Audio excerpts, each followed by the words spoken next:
Assalamualaikum warahmatullahi wabarakatuh. Kami dari kelompok 11 yang beranggotakan saya, Ayuni Nur Kamilah. Yang kedua ada Mbak Afia Harini. Yang ketiga ada Mbak Mita Putri Ramadhani akan mempresentasikan tentang bab 9 yaitu penempatan atau staffing. Materi pertama akan disampaikan oleh Mbak Afia Harini. Silakan. Penempatan atau staffing merupakan tahapan dalam manajemen SDM setelah seleksi tenaga kerja yang sudah memenuhi syarat dan lolos seleksi pada posisi atau jabatan dengan tanggung jawab beserta tugas-tugas yang telah ditentukan.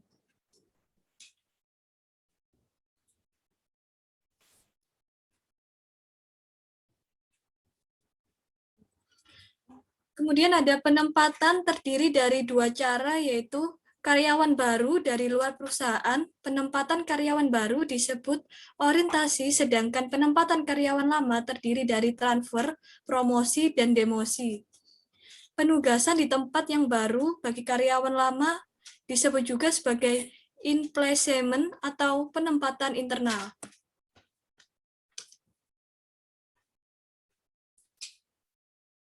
Orientasi merupakan pengenalan karyawan baru terhadap perusahaan baik tentang fungsi-fungsi yang ada, tugas-tugas, dan orang-orang yang bersangkutan. Baik, terima kasih Mbak Afia. Kemudian ada tujuan orientasi. Tujuan orientasi yaitu yang pertama untuk mempelajari prosedur pekerjaan. Yang kedua, penjalinan hubungan antara atasan juga bawahan. Yang ketiga, memberikan karyawan perasaan kesadaran memiliki dengan memperlihatkan bagaimana pekerjaan mereka sejalan dengan keseluruhan organisasi. Yang keempat yaitu mengurangi jumlah stres dan kegelisahan yang dialami oleh karyawan baru. Dan yang kelima yaitu mengurangi biaya startup. Next. Terdapat dua tipe orientasi. Yang pertama yaitu induksi. Induksi adalah interaksi antara karyawan baru dengan penyedia atau supervisor langsung. Isi dari induksi yaitu sejarah organisasi, deskripsi produk dan jasa yang dihasilkan oleh perusahaan atau organisasi. Yang ketiga ada struktur atau otoritas dan hubungan tanggung jawab dalam organisasi. Yang keempat, hukum, peraturan, dan juga kebijakan yang berlaku tentang keselamatan kerja, jam makan siang, dan juga metode komunikasi formal. Kemudian ada kebijakan sumber daya manusia mengenai kompensasi, tunjangan, dan jasa-jasa karyawan lainnya. Yang terakhir yaitu menjumpai rekan-rekan karyawan yang lain secepatnya. Tipe yang kedua yaitu sosialisasi. Sosialisasi adalah proses berkesinambungan karyawan baru mulai memahami, menerima nilai, norma, dan keyakinan yang dianut organisasi. Tujuan umum dari sosialisasi ada 3 aspek, yaitu perolehan keahlian dan kemampuan kerja, penerapan perilaku-perilaku peran yang tepat, dan juga penyesuaian terhadap norma-norma dan nilai kerja. Next. Paket dan bahan orientasi yang efektif dan efisien yang harus ditetapkan, yang harus ada dalam perusahaan. Yang pertama yaitu bagan struktur organisasi. Ini paling penting. Yang kedua, daftar fasilitas perusahaan. Misalnya itu mobilitas antar jemput, seperti catering atau makan di kantin itu. Yang ketiga ada informasi tentang kekhususan perusahaan atau industri atau unit kerja dan jabatan.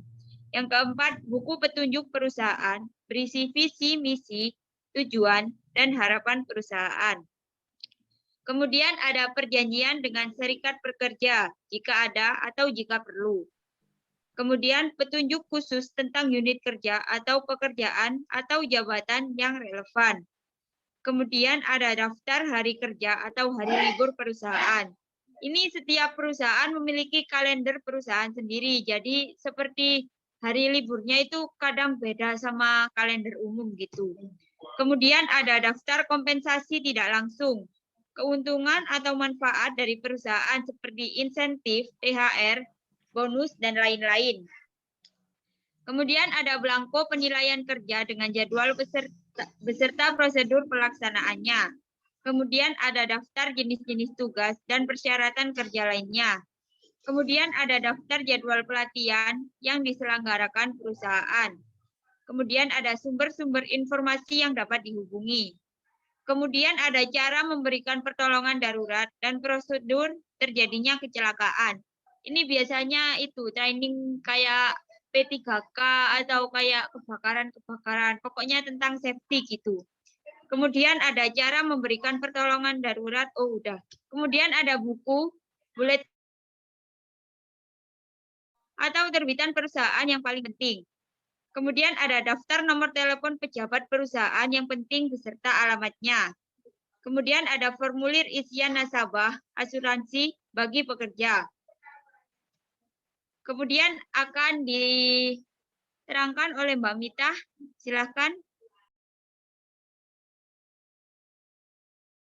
Selanjutnya ada masalah-masalah dalam penempatan atau orientasi. Yang pertama, masalah untuk diterima dalam sebuah kelompok. Dalam organisasi biasanya ada pengelompokan bagian kerja, sehingga karyawan baru ragu apakah diterima dan diakui sebagai anggota. Yang kedua, harapan yang naif atau berlebihan. Harapan pekerja baru terlalu tinggi, misal berharap mendapat posisi atau jabatan sesuai ijazah, ternyata tidak sesuai dengan itu. Yang ketiga, kesan pertama kerja. Kesan pertama kerja ada yang menyenangkan, ada yang sebaliknya, dan ini berpengaruh terhadap perilaku individu dalam bekerja. Selanjutnya, informasi spesifik dalam 3 bidang utama yang dibutuhkan karyawan baru. Yang pertama, standar pengharapan norma, tradisi, dan kebijakan perusahaan. Yang kedua, perilaku sosial seperti pelaksanaan yang disetujui, iklim kerja, dan pengetahuan tentang rekan-rekan sejawat dan penyelia. Yang ketiga, aspek-aspek teknis pekerjaan. Garis besar orientasi yang harus diperhatikan antara lain. 1. Orientasi haruslah bermula dengan jenis informasi yang paling relevan dan segera. 2. Bagian paling signifikan orientasi adalah sisi manusia. Yang ketiga, karyawan baru hendaknya didorong dan diarahkan dalam lingkungan. 4. Karyawan baru hendaknya diperkenalkan kepada rekan sekerja dan penyelianya. Yang terakhir, karyawan baru diberikan waktu yang cukup untuk mandiri.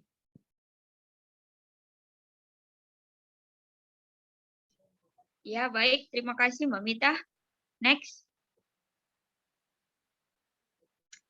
Kemudian ada telaah penempatan tenaga kerja dalam Al-Quran dan hadis. Yang pertama yaitu surah Al-Qasas ayat 26 yang berbunyi, dan salah seorang dari kedua perempuan itu berkata, wahai ayahku, jadikanlah dia sebagai pekerja pada kita. Sesungguhnya orang yang paling baik yang engkau ambil sebagai pekerja pada kita ialah orang yang kuat dan dapat dipercaya. Telaah yang kedua akan disampaikan oleh Mbak Afia hari ini. Persilahkan. Telaah yang kedua ada Quran Surat Yusuf ayat 55, yaitu dia atau Yusuf berkata, jadikanlah aku bendaharawan negeri Mesir karena sesungguhnya aku adalah orang yang pandai menjaga dan berpengetahuan. Hadis Bukhari mengatakan apabila suatu pekerjaan atau jabatan diserahkan kepada yang bukan ahlinya, maka tunggulah kerusakan atau kehancurannya.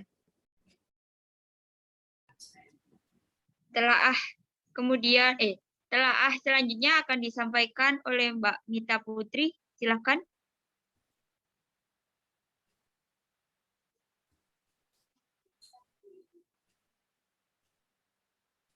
Mbak Mita.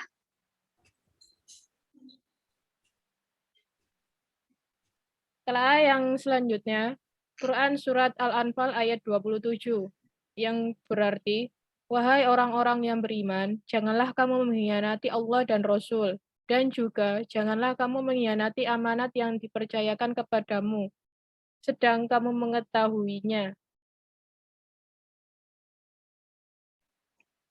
Baik, terima kasih. atas partisipasinya Mbak Mita, Mbak Afiah. Terima kasih. Kami dari kelompok 11, mohon maaf apabila ada salah kata atau kurang lebihnya. Sekian dari kami. Wassalamualaikum warahmatullahi wabarakatuh. Waalaikumsalam warahmatullahi wabarakatuh.